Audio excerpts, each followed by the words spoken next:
the store, control got the smoke. They tell me to quit, don't listen what I'm told. They help me forget that this world is so cold. I don't even know what I'm chasing no more. Tell me what I want, just keep searching on. It's never enough, cup after cup, blunt after blunt. I wouldn't get one if I could find a flaw. In the car. Welcome back, everybody. How are we all doing today? We are back here with Matt Trigger, and we're going to talk some Baltimore sports and beyond here. While it is very on everybody's mind right now, fresh, we're going to talk a little bit about the Ravens to kind of get started, and then we're going to kind of pivot into Major League Baseball a little bit, and then we're going to talk about what the Orioles got going on right now and or don't have going on. But Matt, welcome in. Thanks for taking time out of your Monday to kind of chat with us. How you doing today? Hey, thanks for having me, Zach. Everything's going good. You know, had a holiday today from work, so haven't been doing much. I got the little munchkin down here playing with me and keeping her out of Mama's and Bear's way so she can nap a little bit. But yeah, it's good to be back talking some sports. Got a lot to talk about. Yeah, man. Look, let's kind of dive right into to last night. Like it's fresh on our minds. You know, I was mean tweeting and angry tweeting last night after the game. I lost my shit a little bit. I'm not even gonna lie to anybody. You know, if my Twitter followers are watching, I lost my shit, and I'm not even gonna complain about it because sometimes you just gotta let it loose a little bit. But that game was infuriating. I mean, I felt like, and you can touch on this, I felt like we were the superior team at every single position on the football field, and in the coaching battle, and we just went in there again, and our best players again struggled. Yeah, this seems to be the recurring theme for this football team. Since the Lamar Jackson era started, it's almost been like a double-edged sword because the dude is one of the best football players on earth, and some can argue he might be the greatest football player that's on the planet right now. And as much as this season was, you know, a success by all accounts, we won the AFC North. We had a home playoff game. We beat Pittsburgh our first week. So Lamar, you know, exercised that demon with beating Pittsburgh head-to-head, essentially 2 out of 3 of the last week so that we were successful in the season. Seeing Mark Andrews struggle again, it really starts to make me kind of question where we are with that and where we are with him as our starting tight end, because the stats don't lie, and you can go on StatViews, you can go on anything that you want. 8 games, he has 39 catches in the postseason, so he averages about 5 catches a game, and he averages about 40 yards a game. And he averages a drop a game. And I think that's honestly nice. I feel like we could probably point to several balls that are not considered drops in his postseason career too. Yeah, and it's, you know, he's obviously it's still fresh in everybody's mind. It's still a fresh wound to everybody that Andrews dropped 2 passes yesterday. Now, the first drop, it hit him in the back shoulder. He was running, you know, a crossing route, and Lamar hit him on his back shoulder when he should have put the ball a little bit more in front of him, which is understandable to a degree. Then the fumble. The fumble is what bothers me the most out of all the turnovers yesterday, because if Andrews simply does what he normally does, is catch the ball, run a couple yards upfield, and gets down, this isn't an issue. We're not talking about this because he doesn't fumble. The fact that he tried to be shifty and he tried to catch the ball and then, you know, dodge a defender and get upfield. Buffalo preaches turnovers. That team loves to try to force turnovers. And that's, you know, a situation that you have to be cognizant of. And the fact that, I mean, he held the ball high and tight. That was a really good play by Terrion Johnson. You can't get mad at the play, but why is Andrews backtracking 3 yards after the catch to try and get upfield again? Yeah, you don't have breakaway speed. It's not like It's not like he's Isaiah Likely, and it frustrated me to no end to see that happen. Yeah, and I mean, look, when you watch the replay, like I understand it. Like everybody was converging in that one area, and if you made one guy miss, he didn't. So anybody else, when they make that guy miss, probably gets 15, 20, 25 more yards. Mark was getting like 6. Like you're not young anymore. You've gone through the broken leg, dude. Just go upfield, man. Like, and I think it was Warren Sharp posted a picture of it. He had nobody within like 8 or 9 yards of him if he just went upfield. Right. And I mean, what's the most frustrating thing to me is it's always a stupid turnover late in the game.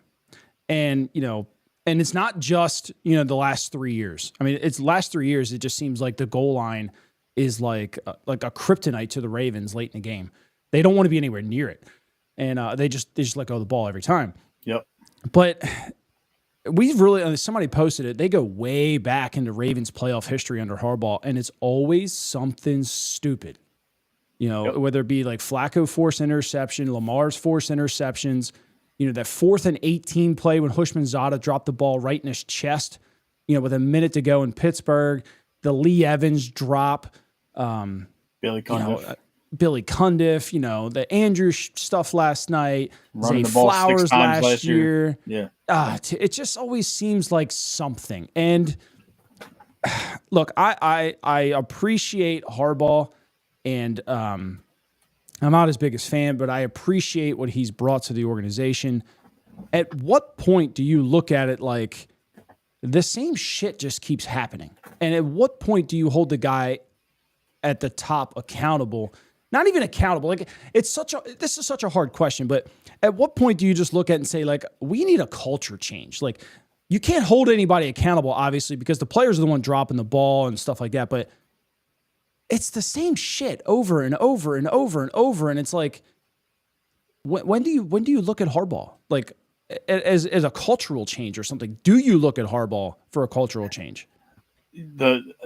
I'll say this, and I've talked about this all year with Daniel on our Believe in Ravens show. They're not going to look at Harbaugh until there's a constant string of 500 or below performances. And that's unfortunate because we are a very good regular season football team, especially under John Harbaugh. Yeah. They're incredible, to be honest. I mean, his win percentage is near 70% in the regular season. Most winningest franchise in history now, right? Yes. So you have that under, the Harbaugh regime, and people are going to be crazy, thinking that we're crazy if they look at us and we fire that man. Yeah. I don't think we ever really truly fire him. I think we offer him a spot in the front office to kind of keep him away from everybody. But if he's fired, there's 20 teams knocking down his door tomorrow. Does that bother you? No, it doesn't bother me either. It wouldn't bother me either. Because we know what he is at this point. He's been here 17 years. Yeah. We know what he is. I'm comfortable enough to say that in the Super Bowl that he won, probably I'd say you or I could have coached that team to a Super Bowl with the players that we had on that team. They didn't need a coach. They didn't. They had multiple coaches on that field. Yeah. You had a defense that had 3 bona fide Hall of Famers, a potential 4th Hall of Famer. If you think Halotti's going to get there one day, which I believe he will, but you had Ed Reed, Ray Lewis, and Terrell Suggs on that field. You had Halotti not on that field. You had Anquan Bolden. You had Joe Flacco playing out of his mind for four games, the best 4 games of his life. You had Ray Rice. You had Torrey Smith. You had Dennis Pitta. I can ramble on. Jacoby Jones was playing out of his mind, and you can't, that wasn't a whole lot of coaching going on. That was just being a leader of men. Yeah. And he's been skating by on that ever since. And then just when you think that Flacco might cost him his job in 2018, let's be quite frank about it. If Flacco doesn't hurt his back in the middle of the season and Lamar never comes in, Harbaugh's done. Harbaugh's gone. Yeah. and we don't know who's the coach of this football team. We might have two different coaches after the fact by now. Yeah. But as long as he keeps on winning anywhere from 11 to 14 games every single regular season, he's never gonna go away. He reminds me at this point of Buck Showalter, where it's like it's always just really good in the regular season, and it's just like you get to the postseason and it's like, okay, what are we gonna do today? What kind of dumb decision are we gonna get? And I'm not saying that Buck made a lot of dumb decisions, but it just always seemed like the team won after Buck was let go. And baseball is a little different than football. If you don't produce, like you're gone. Like you can win in 162 games every single year in the regular season, but if you don't produce in October, you're gone. Yeah. And I feel like football doesn't follow that enough. And look, people always ask me all the time, who are you going to replace him with? The short answer is probably some other stupid recycled coach who's just not good anyway in the NFL. Like the NFL just seems so scared to think outside the box and try something new. Why are the Ravens so successul now? It's because they took a special teams coordinator and thought outside the box and tried something new. Why couldn't they just do that again? But if you look around at the NFL, the last 5 years with all the head coaches that have come and gone in terms of hire and fire, and even backdating that a little bit more, the only two outside the box were Kyle Shanahan and Sean McVay. Yep. And now they're doing good. They're doing great. I mean, Shanahan had a down year. He had a lot of injuries he was dealing with. But McVay is constantly putting his team in the playoffs. He won a Super Bowl. I would say Sirianni's pretty decent, too. Yeah, he was an outside-the-box guy. Yeah, Sirianni was an outside-the-box guy. But teams aren't hiring special teams coordinators. They're going to get these young, innovative minds. Now, let me ask you a question. If you replace Harbaugh, the Ravens historically look in-house, or they go outside the box. If we replace Harbaugh, I doubt Zach Orr stays if he's not offered the head coaching job, which would be absurd at this point. Nah, he's young. Someone's going to want him. If it's not this year, it's going to be next year. He's young. If you don't offer it to Monken, he's gone. If you don't offer it to T. Martin a chance to interview, he's gone. Do you go back T down? Might be gone this year. Yeah. Do you go back down to Miami and offer Anthony Weaver a chance to be our head coach? Wouldn't hate it. Wouldn't hate that. I mean, you missed the boat on Mike McDonald. Yeah. So do you go to, get one of the guys that are in Detroit with Ben Johnson or Aaron Glenn? Do you go get, somebody of that nature? Do you call Rex Ryan? Do you, you're not going to – Gruden is never going to be a Ravens coach ever in his life. No. He would ruin Lamar quicker than anything else ever. What do you do? I mean, it's almost like the Harbaugh's the devil, I just think they're afraid to move on at this point, and there's nothing like that's jumping out at you in like the college level to try something new. But I mean, I'm sure there's some like if it's not T. Martin, there's a lot of quarterbacks that have played really well around this NFL. Like, why not try a QB coach, or why not try like an offensive strategy coach or something like that? Do they really need the experience as an offensive coordinator? Like, if they're not calling plays, what the hell does it matter? Like, if they're really good at kind of just, and this is all John Harbaugh does, is just, rally his guys. He doesn't call plays. He doesn't do anything defensively, offensively, nothing. You're right. Why can't one of these other dudes do it? It's like an NFL stigma. It's a stigma, but I'll take what Joe said over on the side. If Monken or T. Martin goes, I have a feeling Monken might be a candidate. If Bobby Petrino is the offensive coordinator or the passing game specialist, one of those two. I'd take passing game specialist. I would take him in that role, even if he was the quarterback's coach and he was there to strictly coach Lamar. Yeah. If by all means, I would take Petrino back in a heartbeat. Or take Petrino on this in a heartbeat. I agree with this too, but Jesse Minter, maybe. But I'm telling you right now, I've said this on our show on the Believe Network, and I'll say this again on this show. People may or may not agree with me with what I'm about to say, though. Zach Orr is being primed to be our next head coach. Should be. He should be, but everything is there. Everything is there for what is going, to be in terms of what it's going to be in terms of predecessor.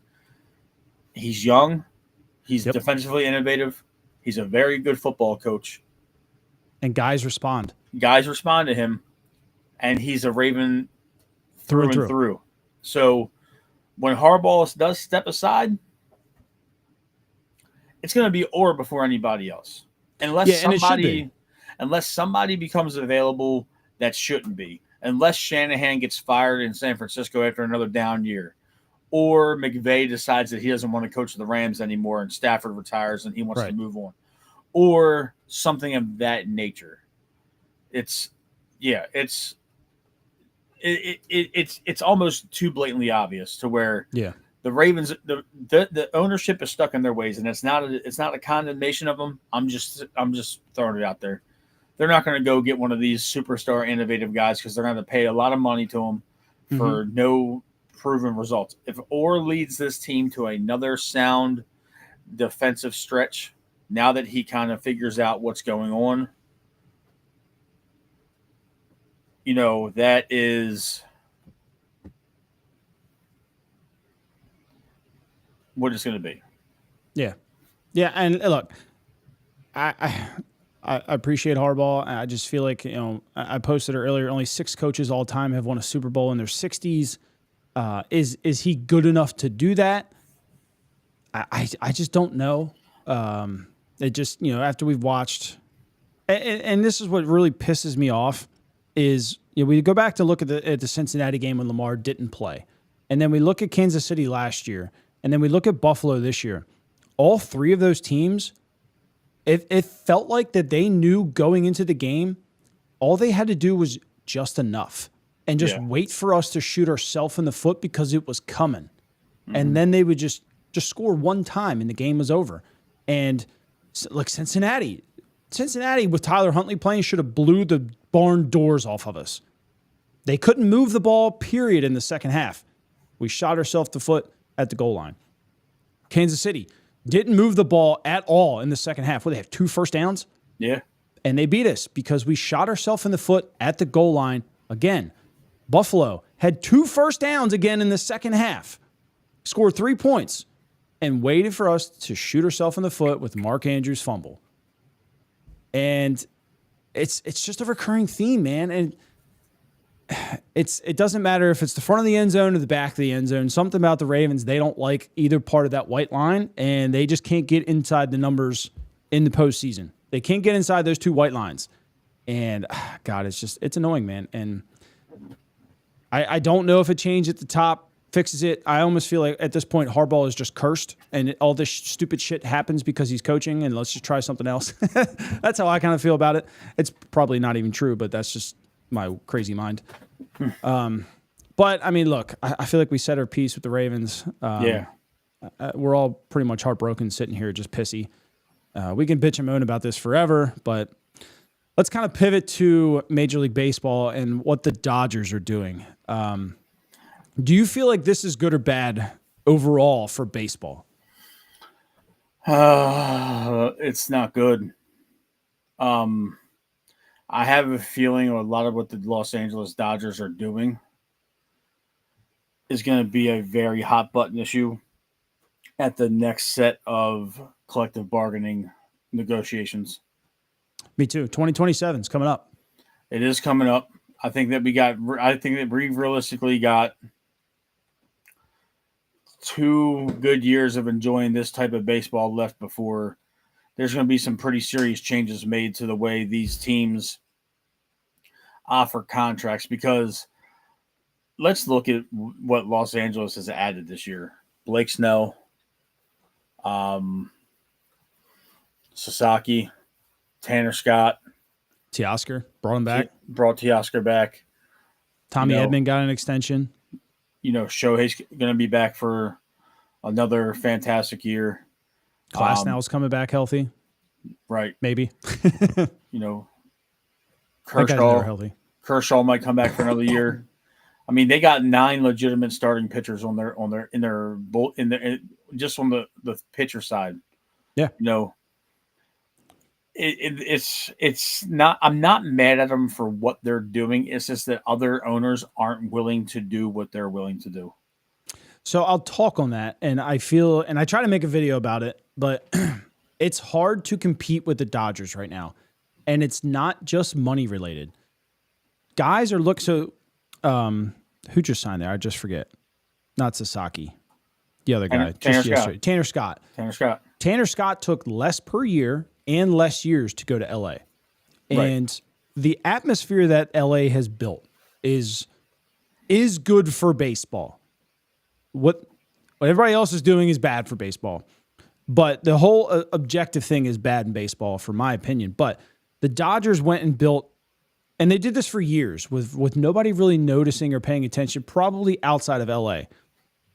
They have one of the best organizations in all of professional sports. They do. And, their front office is outstanding. Their minor league system is top 3, and it probably ain't 3. So we're looking at a top 2 system. So, their minor league facilities, all the facilities are top notch. What they've built overseas in Japan and whatnot is also top notch. The facilities down in the Dominican, top notch. So for all these years, they've been kind of building this foundation to be at this point right now. And then you kind of throw in obviously the weather in LA is freaking fantastic. The fan base in LA is freaking fantastic. So you've got everything kind of bubbling together all at once to create the perfect storm. Yep. They just have everything that everybody wants to be at. They want to be with a good front office. They want to be with good teammates. They want to be where, somebody gets hurt. There's another guy in the minor leagues who's going to come up and perform. They want to be in a good, strong fan base, and they want a chance to win a championship. And the Dodgers built all that. And then they're blessed with having probably some of the most revenue in all of baseball, too. No one's going to be able to compete with that. And that's not a fault of the Dodgers, in my opinion. And I feel like this is the part that's good for baseball. The Orioles are on the path right now of slowly building that good front office, that good minor league system, and the state-of-the-art facilities. I'm not going to say they're behind. They're just not in the league yet with the Dodgers. They're building. San Diego is also building that same kind of foundation. It's still going to just take time to get to that point where you can offer what the Dodgers do. Money aside. Here's the thing. Here's the thing. The Dodgers build teams that are built for the postseason. Mm-hmm. They win a lot of regular season games, which is what they're supposed to do. But when they get to the postseason, that's where it matters. That's where they build teams and they put these players in positions knowing that they are bona fide postseason winners. They didn't go get Mookie Betts for no reason. They didn't go and get Freddie Freeman for no reason. Kiki Hernandez is like the glue of all that. Exactly. This is a 220 hitter in the regular season, but he's almost a 290 hitter in the postseason in his career. Right. So, they don't care what you do in the regular season anymore. But that ownership cares about what they put on the field. Mm-hmm. And they're willing to spare no expense. So that's where they're different from the Baltimore Orioles and everybody else. Yeah. This has been one of the more tragic off seasons that the Orioles have had since this rebuild started. We sat through a lot of shitty baseball seasons for a very long time. When we sat through the original rebuild, where we had a 4A ball club for 2 years, we sat through the shortened COVID year. We sat through a lot of this, Zach. And then all these guys that we tanked, essentially, to get Adley, Gunnar, Westberg, Holiday, Heston, Colton Cowser, all these things, all these guys, they're here. And now you're not doing anything to invest around them. You traded away DL Hall and Joey Ortiz to bring in Corbin Burns, but I don't give them the benefit of the doubt that they even made an honest attempt to make to extend Corbin Burns. They didn't. He said they didn't. He said it outright. They didn't make the effort. What happened with Corbin Burns is the same thing that happened with Jack Flaherty the year before. Flaherty was pissed he got traded from St. Louis and essentially mentally checked out when he got here. Burns was pissed that he got traded from Milwaukee to Baltimore. He got traded from a good atmosphere and a good clubhouse to a frat house. He was, I'm only speculating here, but from an outsider's perspective looking in, he was one of maybe 4 adults in a room with 30 baseball players. Mm-hmm. Yeah. So and then you compound that with the fact that he didn't receive any run support for 65 to 70% of his starts. Yeah, it was rough. And then he had that rough 6 weeks from the end of July to the beginning of September. Everything compounded to where if he wanted to be a Baltimore Oriole, he would have been on the market for 3 days and we would have worked like before the winter meetings, he'd have been signed. Yeah. The fact that it took that long, and then the icing on the cake was his hometown team making him an offer. I think that was late too. I think he was really holding out for the Giants, and then all of a sudden it was like, let me call Arizona and just see what we can get out of him. Right. And the fact that he hasn't had to move his family. Yep. And he can stay home and he can play in a warm state, and they're going to win a bunch of baseball games like that.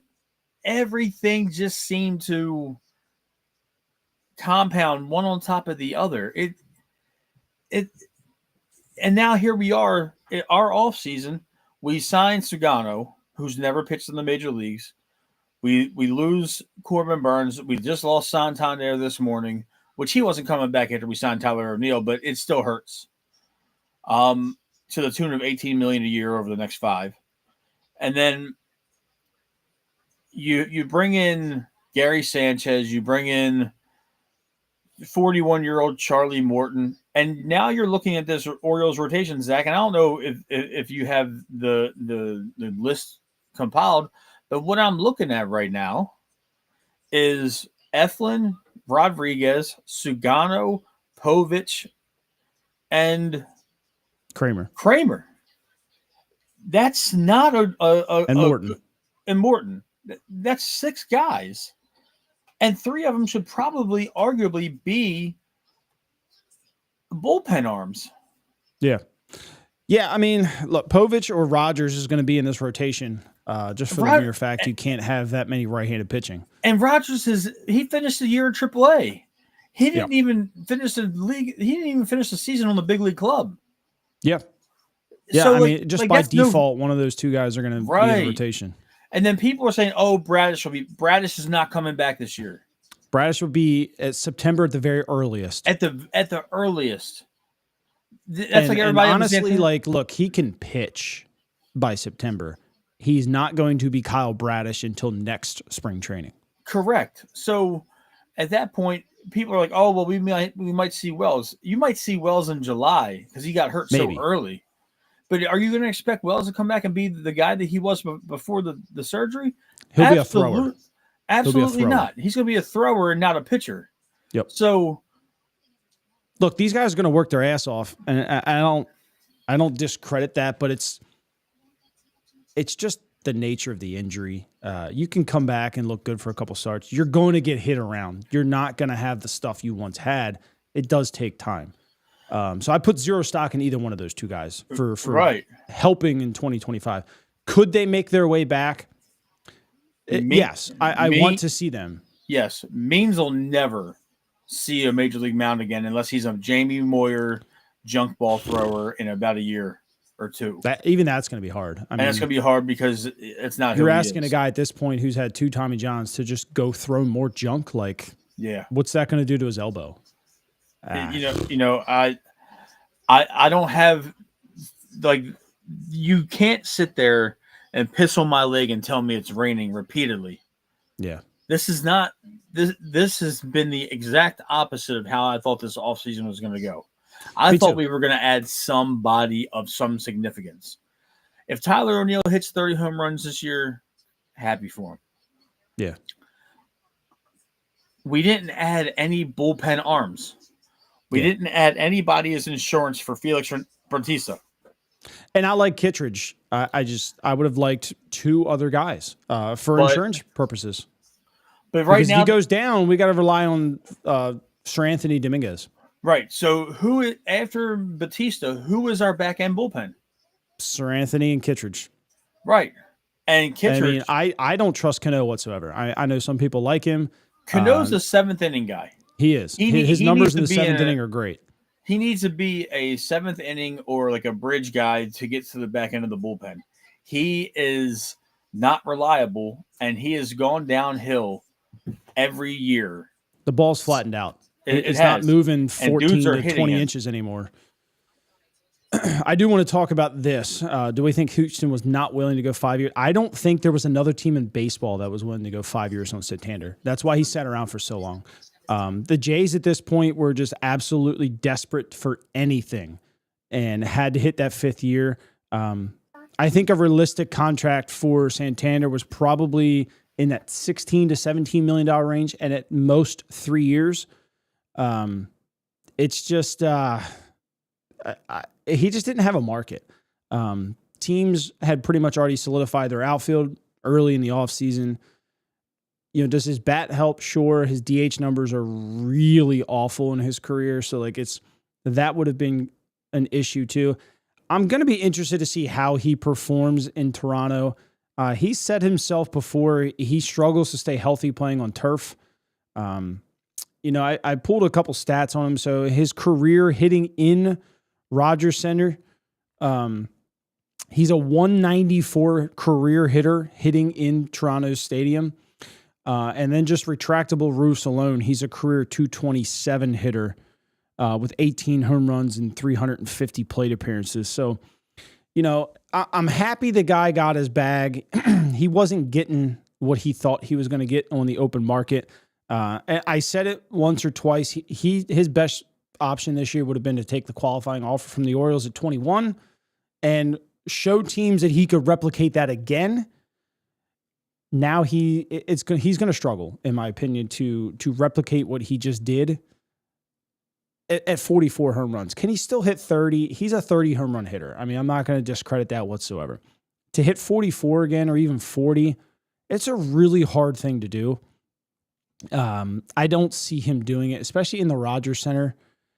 And I mean, we'll see. I mean, outdoor stadiums, he's a 251 hitter, 131 home runs. So he likes hitting outdoors. He likes hitting in warm weather. You know, now being in a retractable roof, at least it's not going to be blazing cold all the time. So it will help him a little bit. But we'll see. I mean, you know, it's just going to come down to certain things. He's a career 188 hitter in domes. So, which is crazy. Yeah. We talked about that in the group chat earlier. Yeah. You know, it's just, his market just wasn't what it was. And, you know, hey, he got 18 and a half. He was asking for 25. So he lost a lot of money for what they thought that he was going to be. And I've seen some people say like, oh, you know, the Orioles gave essentially 16 and a half to Tyler O'Neill. Why couldn't they afford 18 to Anthony Santander? Excuse me. Well, for one, pretty much everybody in baseball expected Santander to be around that $25 million a year range, which we in Baltimore knew he wasn't worth. But I just feel like that the Orioles wanted to go in a different direction offensively. And look, you're probably looking at me like, oh, you're an idiot. Like, who wants to give up 44 home runs?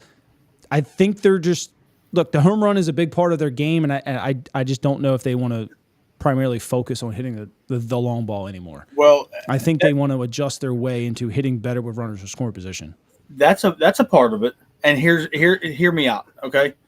Follow where I'm going. Mm-hmm. You're seeing, like you said, you're seeing the 44 home runs leave. But I'm pretty sure that there's people in that warehouse that expect O'Neill and Kjerstad to hit as many home runs, if not more combined. Oh, yeah. Than what Santander offered while getting younger, while getting more athletic in the field, because by all accounts, O'Neill is more athletically gifted than Santander, at least in the field moving around. Oh, for sure. Santander is one of the few guys that was here throughout the course of the entire rebuild. He was a Rule 5 guy. We all love him. but we were going to have to pay $20 million a year to keep him. Yeah. If not more. I don't think Santander signs in Baltimore for what he signed for in Toronto. No, not even close. No. They would maybe done 15 a year. Right. Maybe. So I don't see the Orioles giving him $18 million a year, let alone anything more than that. So I'm pretty sure they were probably on that train of like 2 years, 30 million, 3 years, 45 million. Yeah. And when he was like, I'm just not interested, you can't blame him, because right now this contract he just acquired generational wealth for the rest of his life. Mm-hmm. His from a Rule 5 pick. For a Rule 5 pick, the next 2 generations of his family are incredibly secure financially. Yep. And I know it's probably going to suck to leave Baltimore and then have to see them 20 times a year for the next 5 years. And we know what he is. We do. Yeah. He's a very good hitter in terms of home run or nothing. He's not an on-base guy. He's not a move the runners guy. He's not a hit for extra base hits kind of guy. It's either all or nothing. We know what he is. We love him for it. He's a power hitter. But at the end of the day, they got to change their approach. They got to start getting some fresh blood in this lineup. And Santander not coming back allows us to see Kjerstad every day. It allows us to see more of, the potential of, Beavers coming up eventually, or Bradfield Jr. Now all they really got to do is figure out whether Cedric Mullins is going to be their everyday center fielder starting this year. And I don't think that's going to be the case. I don't believe that it's going to be the case. I believe that the outfield is going to be O'Neill, Cowser, Kjerstad. That's just my opinion. And I think Mullins might be the guy that plays 2 or 3 days a week. But I could be wrong. I mean, I could be incredibly wrong, but I just don't see that coming. Yeah, I mean, I think Mullins might get a chance to earn it out of spring. He did finish pretty strong in the second half last year. I don't see Tyler O'Neill being an everyday player. I know he thinks he is. They gave him this opt-out for probably this exact reason. He's not going to be happy when he's splitting time with Cowser and Kjerstad. But it works best for the team because it does. But can those guys hit lefties? Yeah, they can. But do they hit him at the clip that Tyler O'Neill does? Hell no.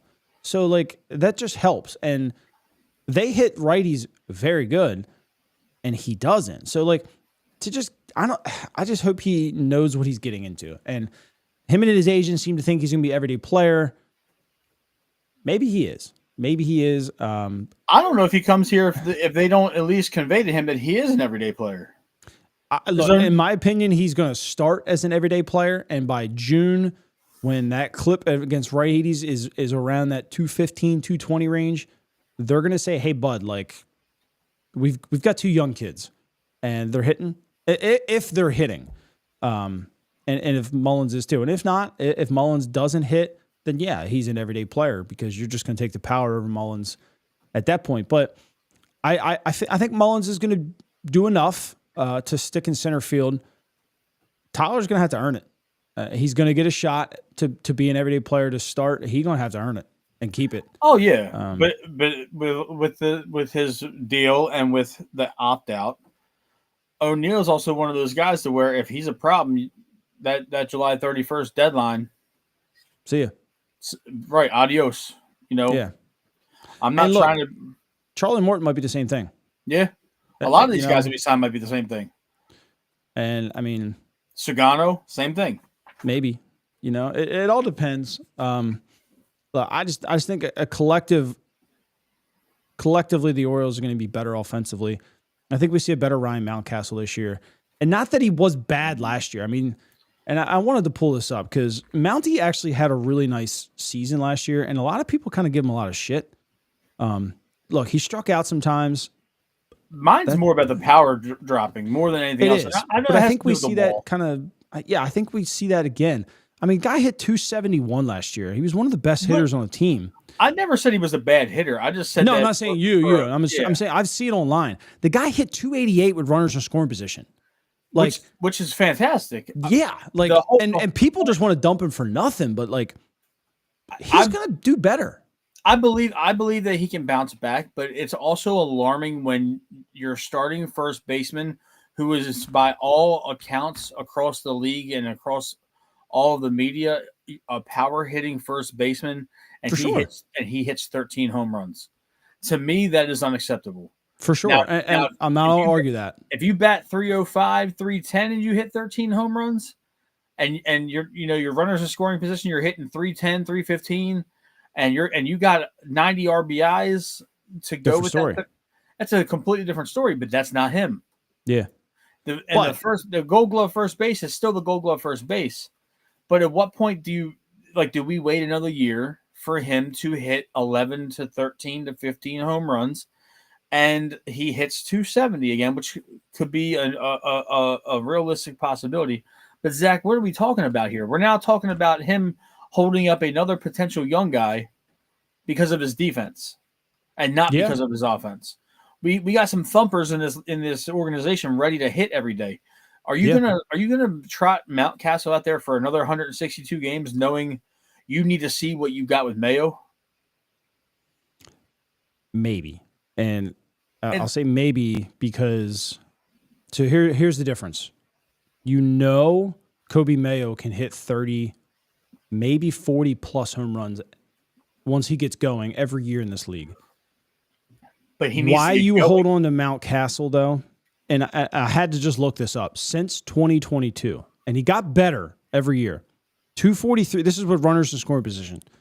2022, he only hit 3 home runs, and that was the year they moved the wall. Didn't play a lot. Hit 243, but he had 52 RBIs, 3 home runs. 2023 had 9 home runs, 55 RBIs, hit 300 with runners in scoring position.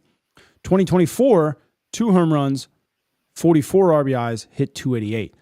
So Ryan's a 274 hitter, runners in scoring position with 151 RBIs over the last 3 seasons. I think that's why they want to keep him. And I get it. I mean, but when you look at him overall, he's a 250 hitter in 2022. He hit 22 home runs. He was a 270 hitter in 23, hit 18 home runs. He was a 271 hitter and hit 13 last year. So you're looking at the power decreasing, but his oppo percentages, 29% in 22, 30 in 23, 35 in 2024. So he started hitting the ball the other way because of this wall. So, and I'm also looking at his fly ball rate, 40% in 23, 36 in 22, 23 went down to 36, 24 went down to 34. So he changed his swing because of this wall, and he got better everywhere except for the power department. Do I think he changes his swing back? I think he morphs it at this point because now he can go back to his natural pull swing while still incorporating and getting himself better, hitting the ball the other way and hitting with runners in scoring position. He could have a monster year. And if he does, like, what do you do with Kobe Mayo? Because he's not a free agent. Mountcastle's not a free agent at the end of this year. What do you do with Kobe Mayo? If you're not gonna play him every day, you got to move him. You have to, and you got to go find somebody that's willing to come up off of one of these young pitchers. I'm not saying they got to be ace level because Mayo alone doesn't dignify an ace return. Basayo does. Basayo does, but I don't. But Basayo, I think Basayo's going to be here for the long term because me too. We don't know what we got with Adley anymore. Yeah, I think Adley going to have a better season. I think everybody will. I think we see we're going to see a better Jackson Holiday. We're going to see a Jackson Holiday that's in the lineup every day, though. Yeah, and I'm excited about that. I'm excited about it too. But the thing is, Jackson went down to the minors. He switched his swing up. He fixed that big kick step. Mm-hmm. He's now hitting the ball, in a stride type of situation. So to me, Holiday's going to play 150 games barring injury. Yeah.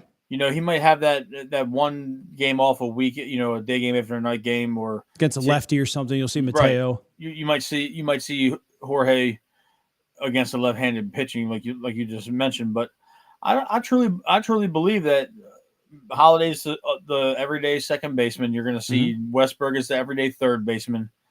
Gunner's your everyday shortstop, barring any setbacks or injuries or anything of the like. It's all, I believe we're going to be a good team next year. I'm not saying that we're going to suck. Offensively, we're going to be a very good team. But the bullpen and the rotation are now a problem. Yeah. I think the rotation is probably enough to win 95 games. It's enough. Is the bullpen good enough to close the door is the question. That's where I disagree with you. I don't think we're a 95 win team right now. How many games did Corbin Burns win last year? Was it 19? Was it 19? 15. He won 15 games last year, okay? Let me look. I don't want to say that wrong. 15-9. Okay, so he went 15-9. So out of his 31 starts, he had a decision in 24 of them. Mm-hmm. So out of the pitchers we signed that are merely going to take his innings, do you see Charlie Morton and Sagano winning 15 games? Collectively or together? I mean, like independently. Individually. I mean, collectively. 15. Winning 15 games in the major leagues nowadays is kind of hard. It is. It is. And we don't have a bullpen. Do I see him doing it now? We don't have a bullpen that can withstand and hold a lot of these leads right now, because the bullpen is objectively worse than last year. You let Coulomb go. You still got the same guys in the bullpen. I know we added Kittrell, Kittredge. I'm sorry, Kittredge. Yeah. I know we added Kittredge, but no Coulomb. Is Cano going to be dicey like he normally is? Since the 22 year, his production has hit a peak. I mean, hit a valley, so to speak. What do we get with Batista? Is Batista going to be okay? Is Batista now going to be throwing mid 90s, instead of high 90s, low 100s? Yeah. So, see, that's where a lot of this falls for me is, okay, the offense is going to be there, but you're replacing Corbin Burns with Sagano and Charlie Morton.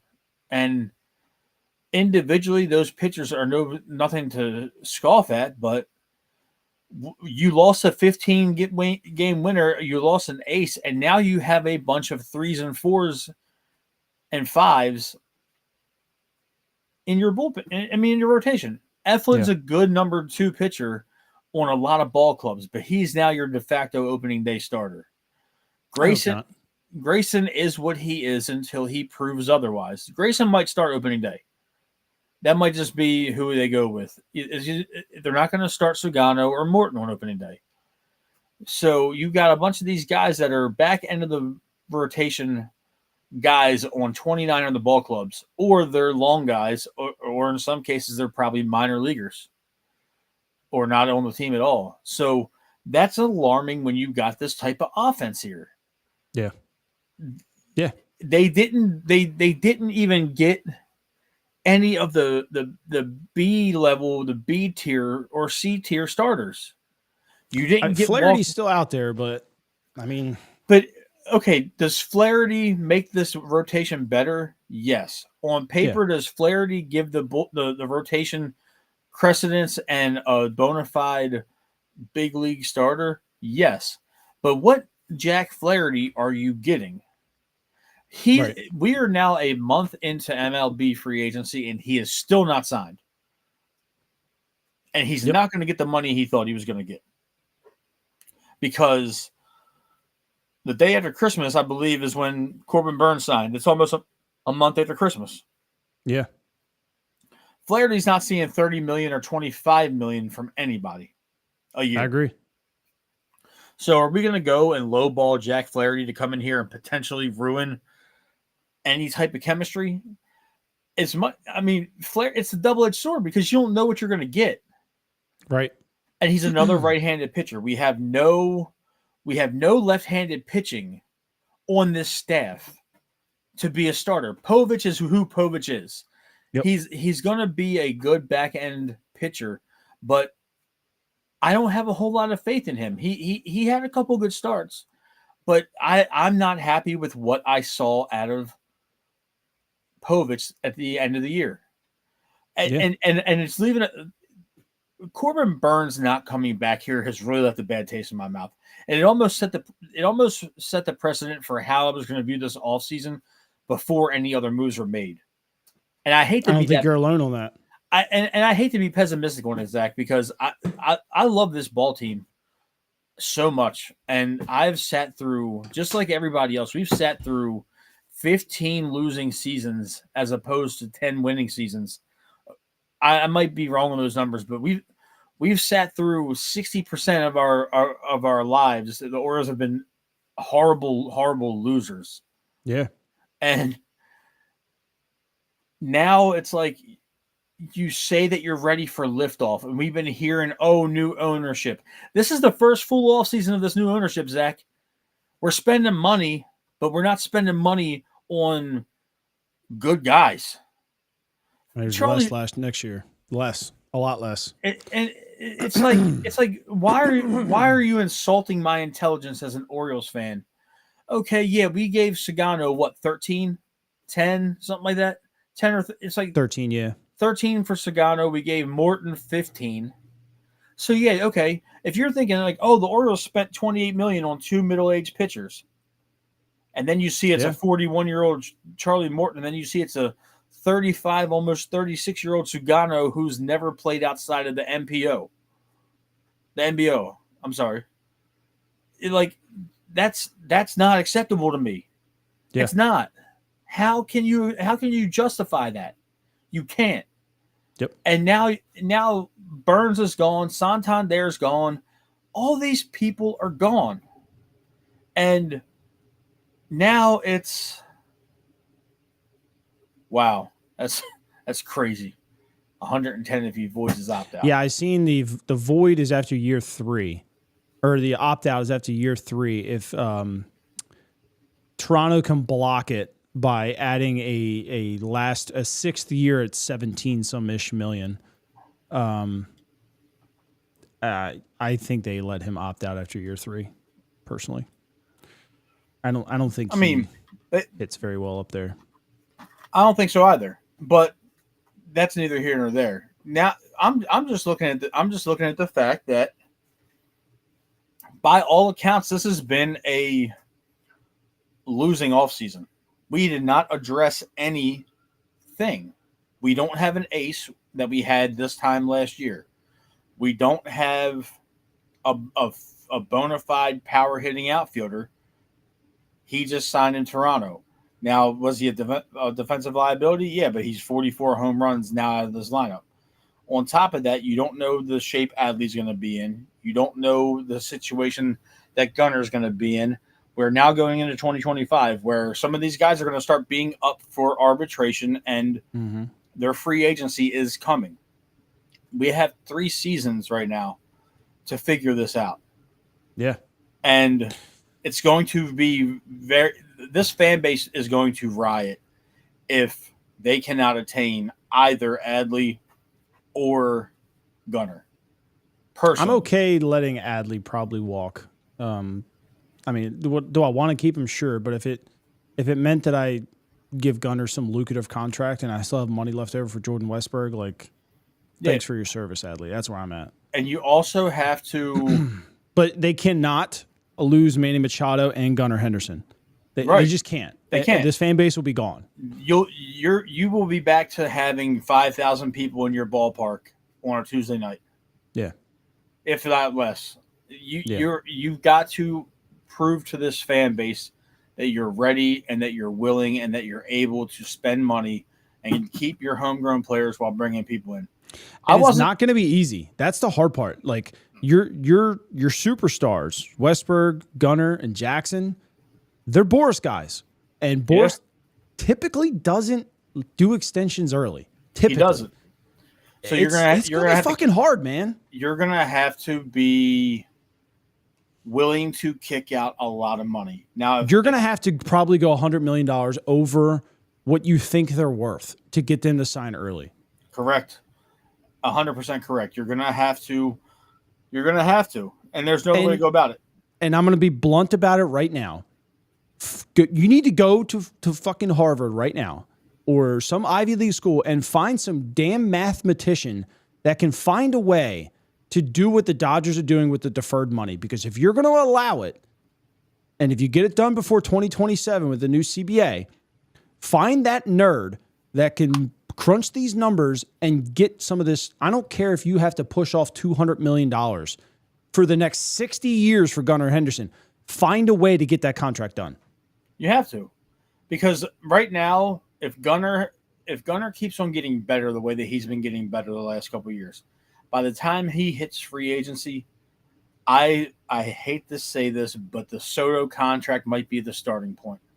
I don't know yet. He's going to have to pick it up average-wise. I'm talking about average-wise. I'm talking about it all. If he is by the time he gets there, if he is a 280 hitter and he's consistently hitting 40 to 45 home runs and he's driving in 85 to 100 RBIs. He's going to have to start driving 100 plus a year, in my opinion. But that's going to be the starting point. Yeah.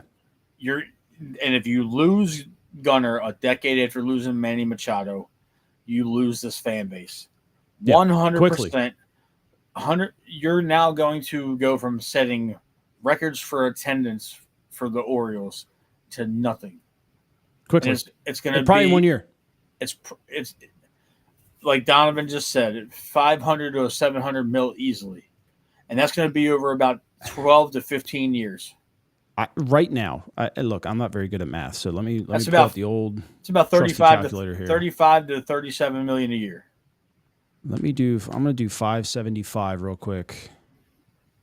575 by 15? By 12. By 12. 575 by 12, you're looking at. If you at presented right now, Boris, you're looking at 48.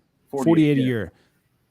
That gets the contract done right now with Gunnar Henderson. And in 12 years would put him at 36?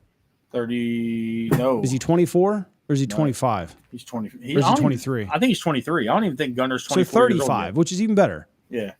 Yeah, he's 23. Doesn't give his birthday here. But either way, so a 35-year-old, obviously he's not going to be playing shortstop anymore. I think that would get it done right now. That's a lot of money. Yeah. But if you want to do it early, you're going to have to find. And look, this is where having that mathematician gets in. So and I peeked at Brent Rooker's deal, right? They bought out his arbitration years. Like the first year he makes like $4 million. The next year it's like $6 million, and then it bumps up. Do the same shit. Buy out his arbitration years, right? He's got 4 years left. So you buy out the last 3 years of the arbitration, and you mix it at like, okay, projection probably he'll be around the 8 million range the first year, probably 12 the next year, maybe we'll say 15 to 20 the next year.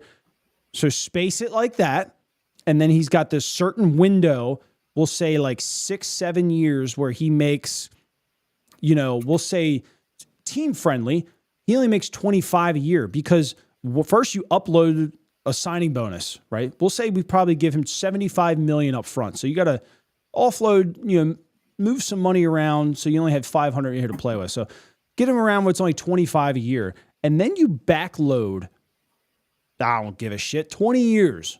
20 years of 100 million, we'll say 100 we'll say 140. Let's get funky here. 140, so you're giving him $7 million a year for the next 20 years. Would you do it? Absolutely. Absolutely. I would too. You're going to have to get creative. If it means he doesn't hit free agency until his age 36 year, count me in. Yeah. They're going to have to get creative, but there's ways to do it, and the Dodgers do it every damn day. Yeah. Find a way to get creative. That is absolutely 100% true. And if you get it done early, now Westberg's like, damn, like they made it happen. Now you got Jackson and Matt. They're like, Okay, they're willing to do this. They're willing to get creative. I'm now listening. Yep. But if you don't, and you just pay him his arbitration years and you let him get to free agency, he's not coming back. Their minds are going to free agency. Yep. That's all they're going to think about. How good can I do to get paid in free agency? And I'm Change saying, that mindset. I'm saying this more to Westberg than I am to Gunnar. I mean, than I am to Jackson. Westberg's a future 300 hitter. Yeah, it might be this year. And I'm saying it could start this year. You know, hopefully health is not a concern. Hopefully there's no errant pitches that hit him again and we lose him for 6 weeks. But Jordan Westberg's paying attention a lot.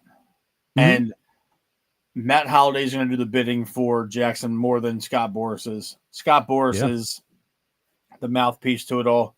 But we all know that Matt Holliday knows what he's doing because he's a 20-year Major League vet. I mean, that's subjective right there. But, you know. That's the stigma that Baltimore needs to break. They do. They do. And you can't alienate this fan base any more than you already have. Right. It's just not possible. It's just not feasible. You got to get some of this stuff done. If you're not going to go out there and spend money on pitching and big name guys that can come in here and make an immediate difference, you've got to invest in the people you already have in the building. So look, this goes back to the conversation we had earlier, what the Dodgers built for years. And so they made their living constantly replenishing prospects and trading for what they wanted. Yeah. Where they finally made the splash was Mookie and Freddie, right? They built that foundation with Mookie first, which lured Freddie. Why did Ohtani go there? Why not? Because you get to play with Mookie Betts and Freddie Freeman, two of the best players in the game. This is the foundation step that the Orioles have to take. Yeah. You acquire somebody big and or sign your own guy. That first step has to be taken here. It does. Because for a long time, the Dodgers were good for a long time. Don't get me wrong. They were very good. They were good at acquiring guys that really struggled, and then they lifted back off in LA. Jason Hayward, see him. The O's aren't in that position where they can just acquire. They don't operate like that. But if your foundational piece one is Gunnar Henderson on a 12 to 15-year deal, okay, now somebody wants to come play with Gunnar Henderson long term, whether that be another position player, whether that be his friends that are already on the team. That sets you up for step two. Once you hit step two, then you could start doing exactly what the Dodgers are doing because now you have places to play and players there that people want to play with. You're right. Right now, they're not going to come here not knowing if they're stuck here for 10 years, what's going to be left by after them. You got to lay the foundation right now with Gunnar Henderson. You have to. And there's no other way to go about it. When you reference the Dodgers again, and you're talking about, you know, Mookie going there, and then Freddie Freeman going there, and Shohei. I'm not saying we had a chance to sign Shohei, but looking at the Orioles organization, when you see Jackson, Gunnar, Adley, Westberg, Kowser, Kerstad, Grayson, if you lock him up. Grayson, you know, last year, Corbin Burns, Kyle Bradish, Tyler Wells. There's some dogs on this team that can play ball. Mm-hmm. And all the free agents out there are like, nope. Like, that is not an appealing core to play with. Right. Like, now this offseason, you miss out on Teoscar. You miss out on Soto was never going to come here. So the only way Soto's ever an Oriole is if somebody signs him on the show in the off season. Like, you know, it sounds really dumb. I don't think Soto ever had a place to play here. Like long-term DH, you're looking at Samuel Basallo. Now, is he going to be better than Soto? Who knows? I'm not going to say no. It's going to be very hard. I'm not going to say no, though. But what I'm saying is none of these bona fide major league stars ever really gave it a thought of coming here. We're always the bridesmaid, never the bride. We're a bargaining chip to these guys. Where we are Toronto. Yeah, to look at it frankly, it has a lot of it has to do with living here. Maybe. We don't have a very good reputation for a place to live and to supplant your family and implement them here. It was a hard sell for Burns to probably tell his wife he wanted to put the family here the next 5 years. Yeah. It's so much that goes into it other than just the on-field stuff. And a lot of these free agents that are West Coast guys, that are Midwest guys, that are Southern guys, if they aren't drafted here, they don't have to come here. Yeah, there's a lot of good baseball players here right now, but you're in one of the most crime-ridden cities in America, and the overall reputation of the organization is not good in terms of paying and keeping their guys. Because any of these guys get assigned here, and then 3 years into a 7-year contract, hypothetically, we give Snell the money he wanted and the years he wanted. Snell's going to be pissed if Adley and Gunnar walk back-to-back off seasons. That's what I mean. Yeah. Like they need a foundation to know that they're not going to be here alone. Correct. And the only way you're going to do it is to get Gunnar early. And it typically doesn't make sense for the player to sign early. I've been a big advocate about that this offseason. They cost themselves money, but when you look at Gunnar Henderson and you project and you give him a contract where he makes $48 million a year, that's at 23 years old. That is real hard to turn down. And we'll say a $75 to $100 million signing bonus. Yep. How are you going to say no to that? You don't. You got to make an offer. You wouldn't cost yourself that much money either signing that early. Yeah. Like 50 is high for a position player. It's really freaking high. And especially for a guy that, not hitting around 300 or whatnot, but like that's them showing that like they trust you to develop into that kind of player. Yep. There's no way you could turn that down. It's a lot of this is hypothetical and it's conjecture, and I understand that, but the way things are going, and we're looking at, like we've been talking for the last hour about the trajectory of both of these franchises in Baltimore, and it's not really, it's cautious optimism at best. Yeah, because you just don't trust either one of these organizations to get you to the top. Yeah, you don't, because right now we're 7 years into Lamar's career as a Raven. So it just got sent out that said Tander has $35 million in deferred payments. So he's going to make 60 over the next 5. So essentially it's $12 million. It's all about getting creative. It is. And the O's are going to have to find some nerd to do it. Yeah. They're going to have to. It's very, very hard. Career ending. It's very hard to be optimistic when the Ravens season just ended the way it did, and then the Orioles in the span of a month now have lost Corbin Burns, Santander, and they've added C and D tier free agents to replace these guys. Yeah. And look, there's still time to right the whole ship. I mean, look, was it 10 days after the Ravens lost last year, Corbin Burns was acquired? You can quickly right the ship this offseason, right before spring training. You could. Dylan Cease is not writing anything. No. Him and Jack Flaherty are two of the guys that I would welcome to my team with no more expectation than what Grayson Rodriguez and Zach Eflin give. But they help the rotation. Correct. You and I have been a very big advocate this year to stack the bullpen. And I know PR3, he's usually in chat. He's not here right now. He's been on board with us to do this. The rotation right now, if you landed Tanner Scott and one other guy with Kittredge, is good enough.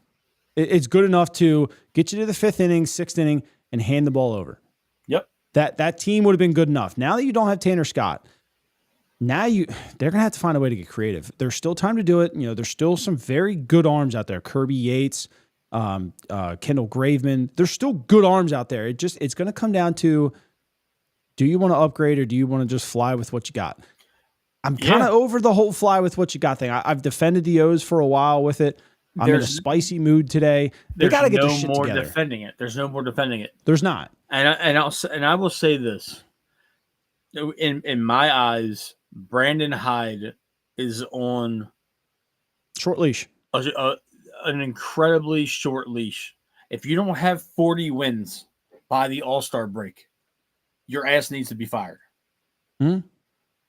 The All-Star game is split around the 81 game mark, that benchmark. Around 90, I think. Okay, 90. We'll say 45. 45. If he doesn't have a 500 record by the time we get to the All-Star break, he's got to go. Because, man, can you imagine if he has a 500 record at the All-Star break? He needs to be fired. Yeah, this fan base will lose their mind. They'll lose their goddamn mind. We should have about 50 to 55 wins at the All-Star break. Yeah. What did we have last year? I don't even know. I think we had that 6-week stretch where we were like 4 days off, and I think we went 17 and 13 in that stretch, or 17 and 11. It was bad. But I know at one point they were the first team in baseball to win 70 games, and that was in August. Yeah. And then it just went downhill after that. And then it was this and then that immediately. But so you and I have chatted about this before. I view Brandon Hyde as the Joe Girardi right now. Like, this is your team, and you've got a couple months really quickly to make a statement. And if you don't, like, it's not your team anymore. And we both could be wrong on that. I don't think we're wrong though. We might not be, because here's the thing: if this wasn't a situation where Hyde was safe, Buck Britton wouldn't be on the major league coaching staff. All right, so here's my only rebuttal against all of it. Philly had something ready to roll, and that's why Girardi was gone. Would you take a team with playoff destinations and just give it to Buck Britton as a rookie coach in the major leagues? Yeah. Same with Robinson Chirinos. Do I think he's a great baseball mind? I do. I just don't see them trusting either one of those guys to manage the rest of the season by themselves with a team that they expect to make the postseason with. I hear you. That kind of makes me think that Brandon is definitely safe for the season. Crazier shit has happened. I don't believe that, because the thing is, the only thing I'll counter that with is that Buck has literally coached every single one of these guys in Norfolk. He has, and he's won. He's won two championships, and he's won minor league championships with majority of these guys that are on the major league team. So. And I talked to Ryan McKenna. I've been watching some of his live streams and stuff. Glowing things to say about Buck Britton. Exactly. And it basically echoed that all the guys around him love to play for him.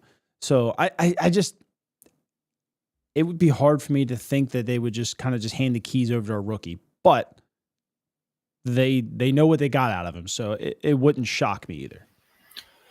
I believe that he's the heir apparent, and if they're in dire enough straits and Hyde has to go, I think he's the guy. Mm-hmm.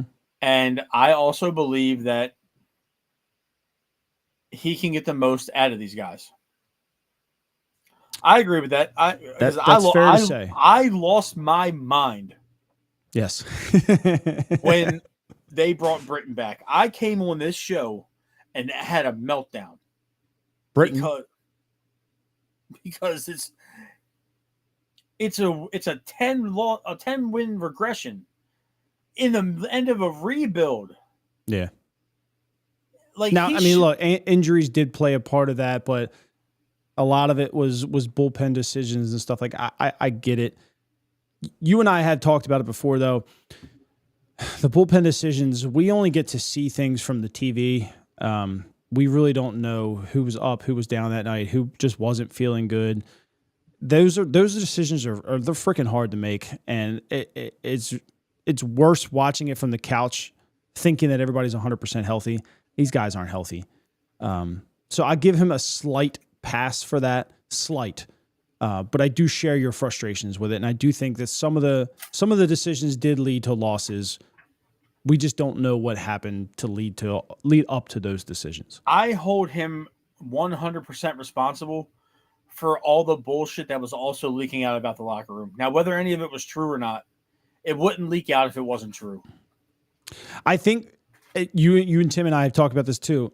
I think parts of it are true, and I also think some of it is slightly fabricated. We just don't know what part is the fabricated part, what part's the true part. I definitely think that there was a locker room issue. Do I think guys were showing up late all the time?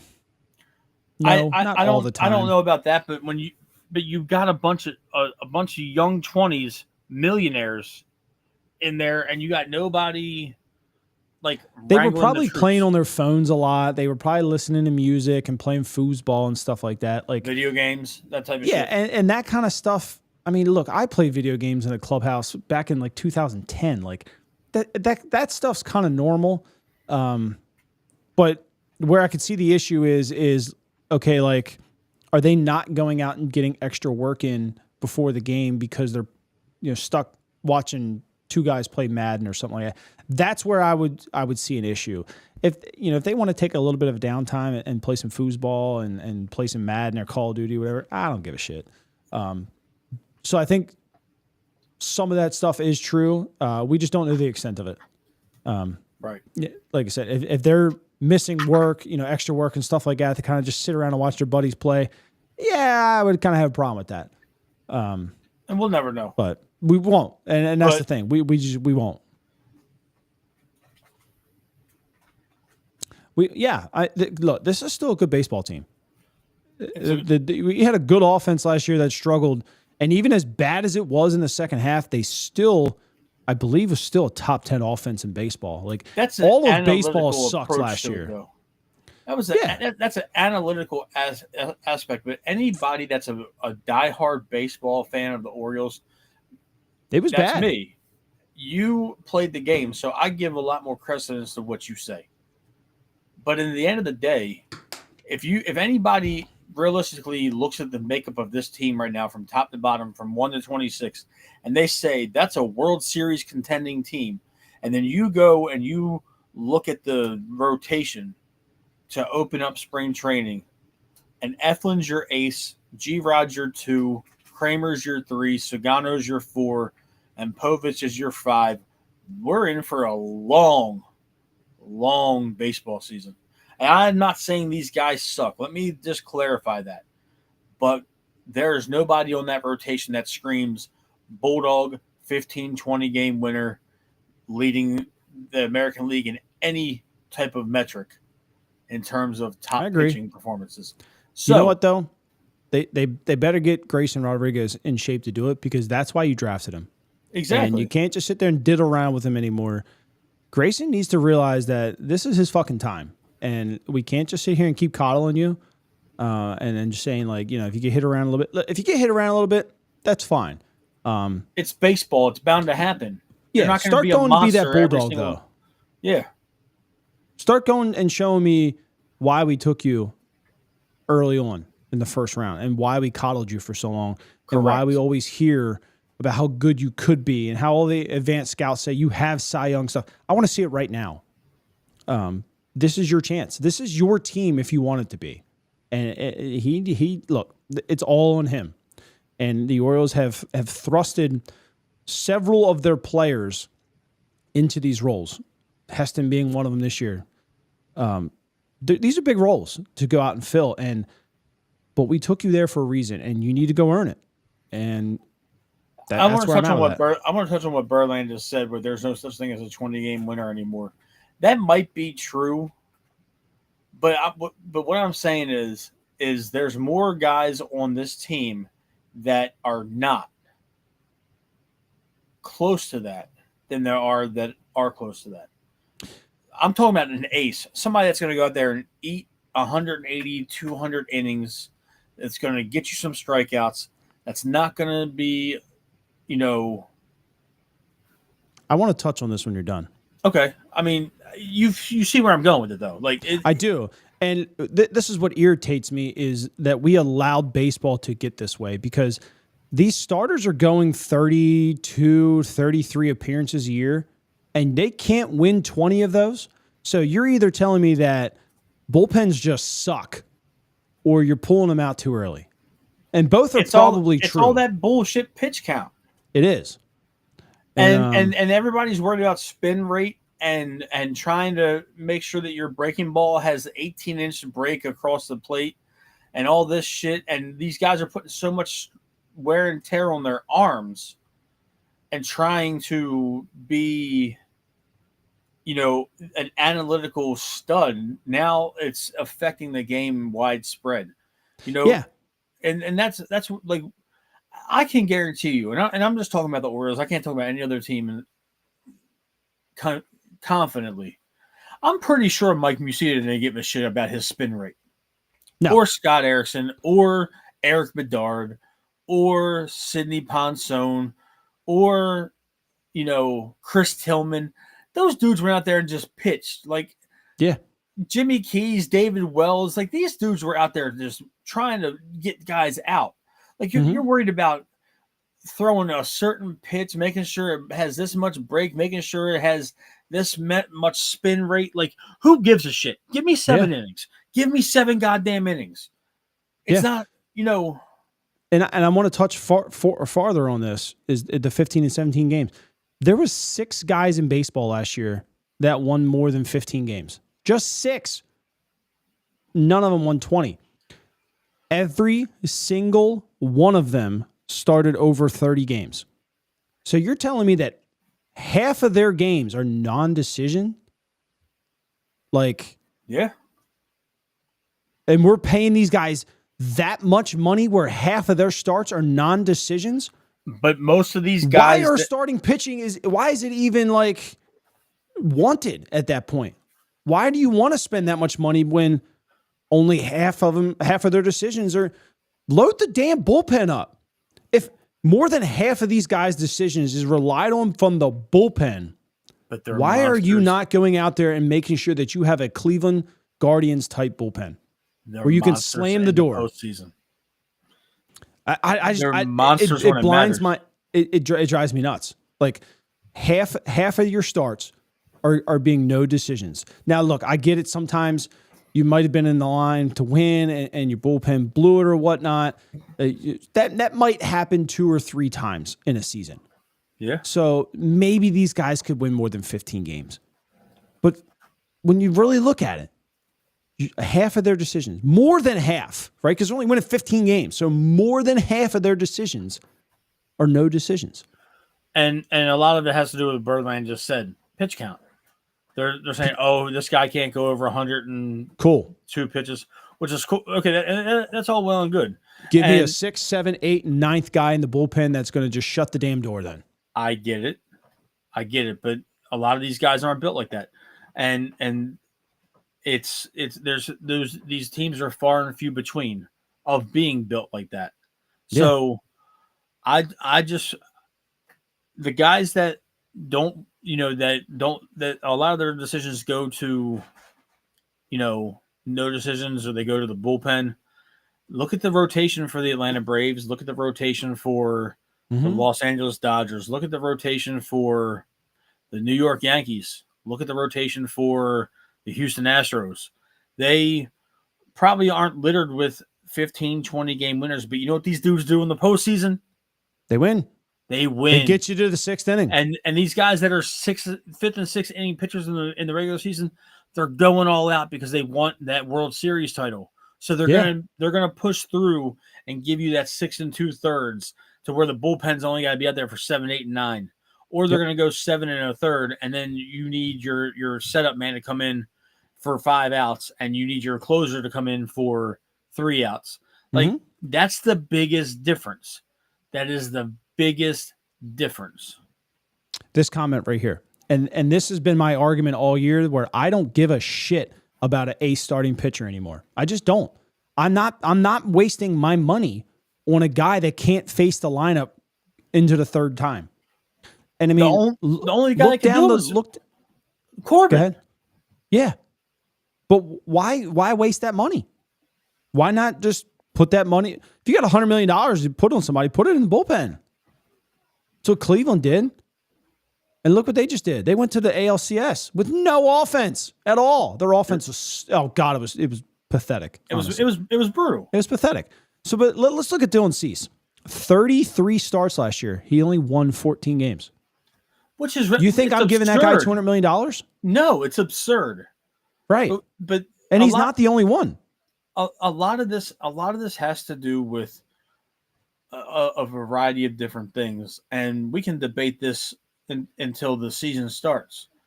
But there's nobody on this pitching staff right now that can get it done in the postseason. It was Kyle Bradish in the second half. That was the ace. In his first full season in the major leagues. Look at our bullpen in 2023 and look at our bullpen right now. They went from I think 6th best in 23 to 28th in 24, and now we're kind of in that middle. They should have invested more. You had a pre Tommy John Batista. You had a pre-downfall Cano. You had Perez pitching his ass off. You had a lot of guys pitching really well. And you had Coulomb still pitching well. Yeah. You had all these different guys that were producing for us. I'm not looking at 2 years ago when we won 101 games. We are now 2 years removed from that. And we had a 10-win regression last year with almost the exact same bullpen minus Batista. Yeah.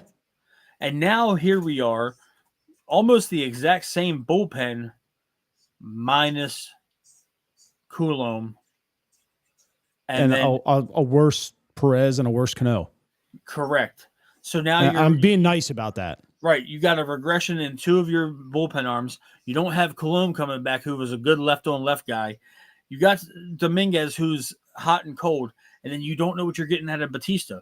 So please tell me how we can get through this season and win 100-plus games with what we got right now. I will come on this show and happily eat my words if we are 103, 105, 108 win ball team next year and we make a deep run into October. I will eat my words, but right now you can't convince me.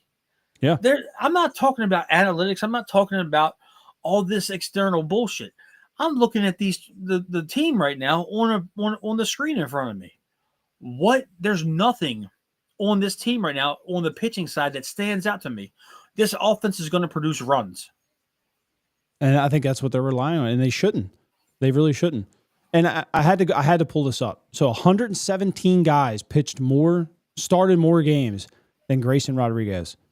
And Grayson Rodriguez had the 23rd. He was ranked 23rd for most wins in baseball. So his average was good. He only made 20 starts, had 13 wins. So build off that. Become my ace. Yeah. Win me 16, 17 games in 30 starts. 17 wins has you the third most in baseball this year. It does. It really does. Be that guy. Stay healthy. Be that guy. But after him and Eflin, they got nothing. They have to have Jack Flaherty right now. They have to. What do they have? If Flaherty is it, by all means, go do it.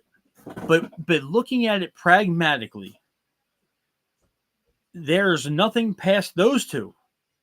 And we were almost in February. Pitchers and catchers report in 3 weeks. 3 weeks from Thursday, they report. Yeah. And you're now going to sit here and sell to this fan base, as I've been saying all along, that Kramer's going to be your 3. Sugano's going to most likely be your 4. I think Morton's going to be your 3. Okay, Kramer will be your 4. Or Sugano might be the 4 too, and then Kramer's your 5. So you have an ace by default with Grayson. You got another ace by default potentially with Eflin, And then you got a bunch of guys that should be 4s and 5s on other teams competing for 3. Yeah. And then you got guys that should be long arms competing for the 5th rotation spot. Trevor Rogers finished the year in Norfolk. Mm-hmm. Suarez is going to get a shot, but he's most likely going to be in the bullpen. I don't even think he gives a shot. I'm just saying. They don't have room right now to acquire Dylan Cease or even Jack Flaherty without hurting somebody's feelings. And who gives a shit? That's where I'm at. Who gives I a don't shit? know if the organization is at that point. The organization needs to stop worrying about these goddamn feelings and put ball players on this team that can go out and win you some games.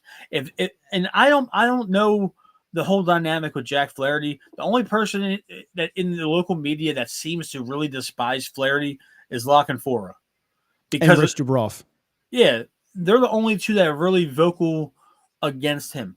If Flaherty comes here and he's your number 2 or your number 1 de facto. I think Flaherty's better than Zach Eflin, personally. Okay, so if you decide to rock with Flaherty, some form of if you muddle some form of the 3 between G-Rod, Eflin, and Flaherty, that's okay.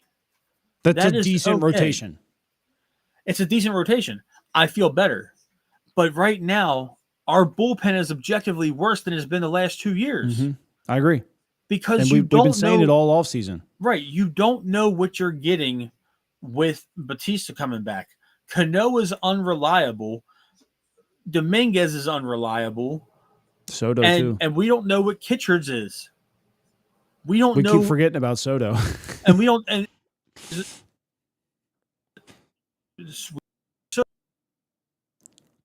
offseason here and a feel for the fact that they know they're going to be, and there's no trade talks surrounding them, and they're not available for a minor league package, so to speak. Yeah, maybe you can kind of settle in a little bit, but I don't have the faith in this organization right now with where we stand. I don't want Cease for the simple fact that it's going to probably cost Kerstad, or it's going to cost Mayo.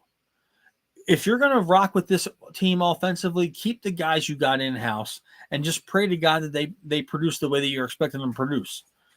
But on the pitching side, you've got Flaherty puts a Band-Aid on the bullet-sized hole of losing Corbin Burns. Yeah.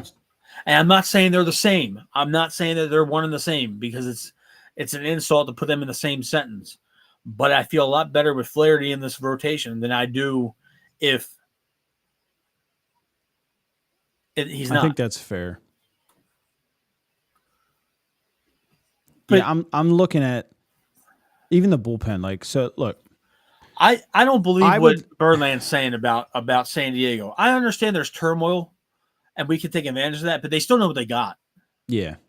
They're not going to give him to us for somebody like Judge Fabian and 2 draft picks. That's not going to happen. It's going to take one of our top 5 prospects to get Cease into an Orioles uniform. And at that point, do you want to? So I'm looking at our depth chart, and we don't have a whole lot of wiggle room to sign anybody else in the bullpen. You basically would have to tell Albert Suarez to kick rocks or send him down to AAA if you wanted to acquire anyone. I don't believe that for the simple fact that I believe Suarez is more valuable to this pitching staff than Cano, than Soto. I believe he's more valuable than Perez. The only value Perez brings is he's a lefty specialist. Yeah. And he's probably the only left-handed arm in our bullpen. No, well, Soto's lefty and Keegan Aiken. I totally forget about Keegan Aiken. Jesus Christ. That's awful. That is absolutely. I like Keegan as treacherous. a long man. You know, when the game's out of hand and it's they're already down 6-0. Bullshit innings. That's one thing. He does it well though. He doesn't give up more runs. Right. So I'll give him that. But his low leverage stuff is pretty decent. But Suarez isn't the odd man out in that situation. If anybody's the odd man out, it's McDermott not making the major league team, or it's Cano. To me, if you told me today, could you imagine this fan base if they cut Cano? What is the fascination with this guy? I'm on page with you, but you know how everybody else is. Now, if they upgraded Cano to Kirby Yates, I don't think anyone would complain at all. I get it, but Cano has been the definition of unreliable, and his peaks are not very high and his valleys are very low. He still has two options. He has two options. Then by all means exercise it and get him to Norfolk. That's fine by me. I didn't realize the Suarez didn't have any options left. That sucks. No, Suarez doesn't have any options at all. Yeah. I thought he did because he's still in arbitration, but that sucks. No. So if you cut Suarez, somebody's scooping him. They saw what he did here last year. You can't let Suarez hit the waiver wire. They don't have many options at all. You got Aiken and Cano, and that's it. And Felix Bautista, and you ain't sending him down. No. The only way you send him down is if he's not ready. I mean, Dean Kramer's got an option. Are you doing that? No. I don't think so. No, because Kramer can pitch out of the bullpen. Right. But to me... I mean, Tyler Wells and Bradish still have options, but...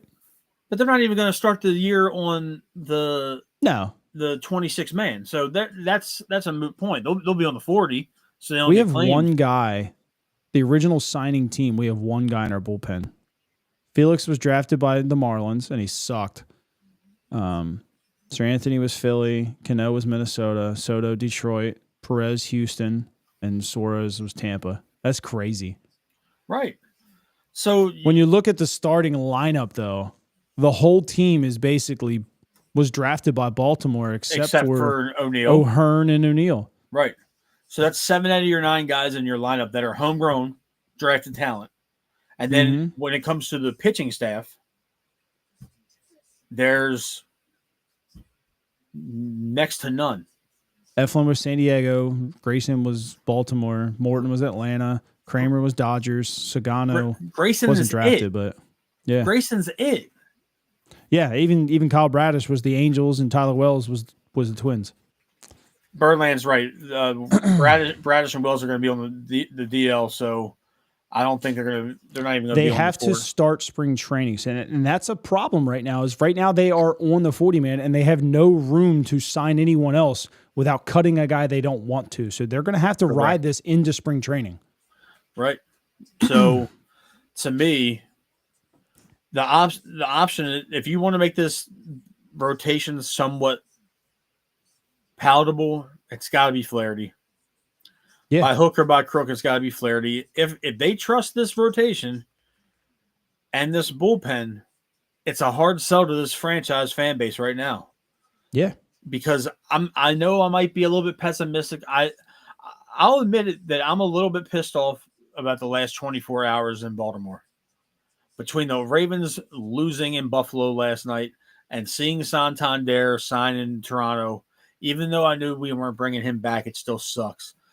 I'm looking through things through a realistic / pessimistic, magnifying glass. That a lot of this stuff just really isn't kosher to me right now, and I really don't like it. So that's just me, though. Yeah. Everybody's entitled to their own opinion, and I respect people's opinion on it. They might be wrong. I might be wrong, but I just don't see this being a 2023 iteration all over again when you don't have the starters to go along with this whole thing. Bradish was still healthy. Wells was still healthy. Grayson was relatively healthy. I do agree with what Birdland says right there. He's going to be a solid 8th inning guy. But we don't know what's going to be coming before the 8th and the 9th inning, respectively. Yeah, you got to get there. You got to get there. And if you got a bunch of pitchers that can't get you to the 6th, you got the 6th inning and the 7th inning. Then you can get to Kittredge and Batista. But where do you go in the meantime with that when you have a bunch of unknowns or a bunch of iffy guys? It just doesn't make sense. Yeah, I mean, we're not even remembering Rodolfo Martinez and Robinson Martinez that they signed out of the Mexican League that are throwing near 100 miles an hour. So, but they got to find room for those guys potentially too if they think they're pretty decent for the Major League bullpen. Which honestly, we need guys that throw a little harder in the back end of the bullpen because we do. Cano throws what, 96? Cool. 96 is really hittable. Batista was the only guy really throwing above 98, and we don't know if you're even getting that back anymore. So I don't know, man. We had Fuji a couple of years ago. He was throwing 101. I wish they would have fixed him, man. All he had to do was get rid of the stupid ass leg kick. Yep. He was so off balance. He dominated after he got hurt last year and came back. Dominated. He's going to be good this year. I'm pretty sure Seattle actually just picked him up. And it's a great fucking spot for him too. I mean, yep. I believe in Dominguez more than Soto. Soto's been there. And Soto used to close some games. And I think Soto's very good. I think Dominguez is better personally. That's just me though. They are. They're both decent. Yeah. It's just what you're going to get out of them. And a lot of guys got a lot to prove this year. I feel like they're hanging their hat on that, which is fine. Look, you're hanging your hat on guys offensively to improve, so why not just do it with the pitching staff too? But yeah, I do got to roll. I got to go. Holy shit, it's 4:00. Yeah, I got to go get my kids. Been left them at my mom's.